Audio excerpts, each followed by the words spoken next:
Welcome back to The Explainer. Today, we are bringing some serious energy to a fascinating and, honestly, a highly controversial topic. We're unpacking a viral analysis that breaks down what is essentially the ultimate historical manual on the brutal realities of power. We're talking about Niccolò Machiavelli's The Prince. This is a book that has supposedly been read in secret by emperors, presidents, and billionaires throughout history. Now, we're going to deconstruct the source material's breakdown of these dark laws of power, looking purely at the strategic, often ruthless playbook it presents.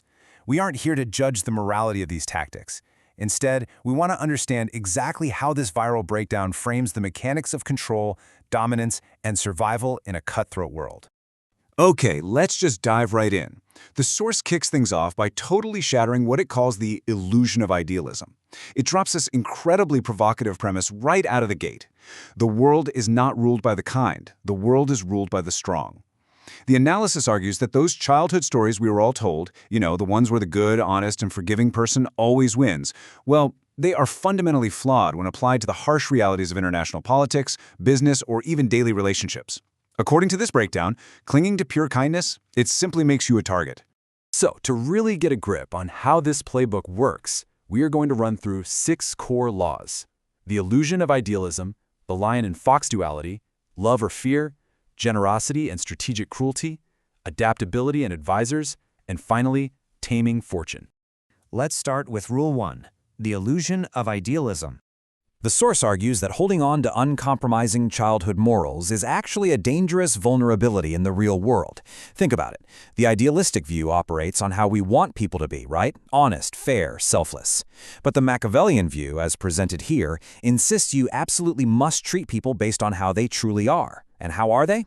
Well, the analysis claims human beings are fundamentally driven by self-interest, greed, and fear. If you walk into a negotiation or even just a workplace, assuming everyone is purely good, the source says you are essentially a gentle sheep wandering into a pack of hungry wolves. Now, Machiavelli isn't necessarily demanding you be evil. Rather, he's suggesting you must learn how not to be good when the situation requires it. You literally have to leave your perfect ideals at the door when you step onto the battlefield. Moving right along to Rule 2, the lion and fox duality. To navigate a world driven by self-interest, the source uses these 2 really vivid animal metaphors to describe the exact traits a leader needs to survive everyday threats. Relying on just one of these traits, that guarantees failure. Basically, you're facing 2 types of dangers out there: hidden traps and predatory wolves. If you are only a lion, just using sheer force and blunt confrontation, you'll easily get caught in the subtle nets of deception because you just don't understand cunning. But if you're only a fox, super clever and evasive, you won't command enough respect to actually deter the wolves. The weak will challenge you before the strong even bother. So the genius of the Machiavellian strategy, according to the analysis, is merging both. You need the fox's radar to notice the false smile of a traitor and the lion's brute strength to deliver a blow so crushing that it permanently terrifies anyone else who might even think of challenging you. Which brings us to Rule 3, love or fear. This, right here, is the eternally debated question of leadership dynamics. It's the ultimate power question. In today's era of modern management, we're constantly told we need to be loved, we need to win hearts, right? But Machiavelli's answer, as highlighted by our source, is radically cynical, yet structurally fascinating. So, which is it? What's really interesting here is exactly why fear prevails over love in this framework. The source explains that love is just a fragile bond based on obligation. Because humans are naturally self-interested, they'll snap that bond of love the second it conflicts with their own personal needs. Fear, on the other hand, that is a primal survival instinct. Think about it. You might be late for a boss you love because you know they'll probably forgive you. But you will never be late for a boss you fear because the dread of punishment totally overrides your convenience. But listen up, there is a massive, absolutely crucial caveat here. You must be feared without being hated. The source points out a deeply dark Machiavellian observation. A man will forget the death of his father much faster than the loss of his inheritance. Wow, right? So a leader must never unjustly steal property or insult honor, because that breeds a hatred that overrides even fear. Machiavelli apparently noted this by observing the ruthless brilliance of real-life warlords.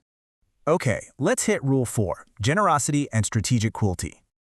This is perhaps the most counterintuitive part of the whole explainer. It completely flips our traditional understanding of kindness upside down.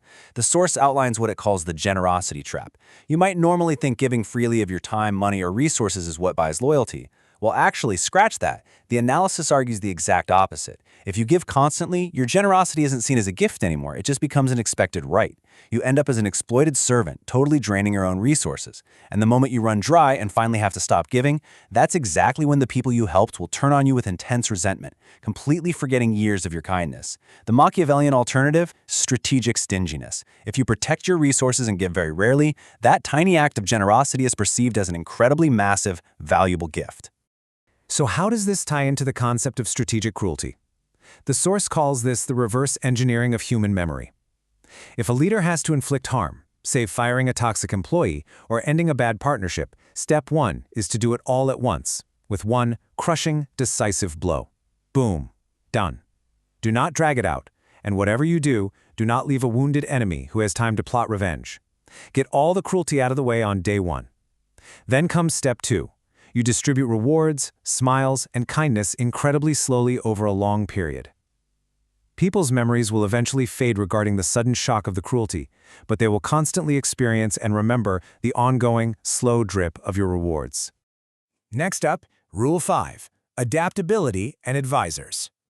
Maintaining power isn't just about how you treat your enemies, it's also about how you manage your own inner circle. According to the source, the greatest threat to a successful person often sits right there in the exact same room with them: flatterers. Yes men are described as a literal poison that feeds your ego and blinds you to your own mistakes. To counter this, Machiavelli proposes what's called a dictatorship of information. You build a tiny circle of highly intelligent advisors, but you set very strict rules. They only offer advice when you specifically ask for it. You must actively reward the harsh, painful truth and severely punish fake smiles. And most importantly, once you've gathered all those cold, hard facts, you retreat, shut the door, and make the final decision entirely alone. The source also emphasizes remaining adaptable, even breaking old promises if the circumstances change. You don't serve a promise, you serve your strategic interests, flowing and adapting just like water. Finally, we arrive at Rule 6, Taming Fortune. Let's look at how this builds into a grand philosophy for navigating life's overall unpredictability. The source breaks down life's outcomes into a really clean visual. 50% is just pure luck, or what the Romans called the goddess Fortuna, and the other 50%? That's your own free will and preparation. The analysis uses a brilliant metaphor here, comparing bad luck to a raging, flooding river. When that flood comes, it destroys everything in its path, and there's absolutely no way you can stop it in the moment. However, a Machiavellian leader doesn't just sit back and cry about bad luck. No, they use the 50% of life they can control. They use those times of peace, calm, and prosperity to build massive steel dams. They save money, they build alliances, and they sharpen their skills when things are actually going well. So, when the inevitable flood of bad luck finally hits, their empire stands strong. Furthermore, the source stresses that fortune absolutely favors the bold. Luck despises the hesitant and the cowardly. You don't just wait around for the door of opportunity to magically open. You go and kick it down with audacious, proactive action. We've just deconstructed a fiercely pragmatic and undeniably ruthless playbook. The source leaves its viewers with a pretty stark choice, and I'll leave it with you as well to reflect on. You can remain the idealistic person who operates on how the world should be, totally risking exploitation. Or you can adopt the mindset of the prince, merging the cunning of the fox with the strength of the lion, seeing the world's dark realities exactly as they are. Now that you know the rules of this dark game, which path will you choose? Thanks so much for joining me on this explainer, and remember to keep questioning everything.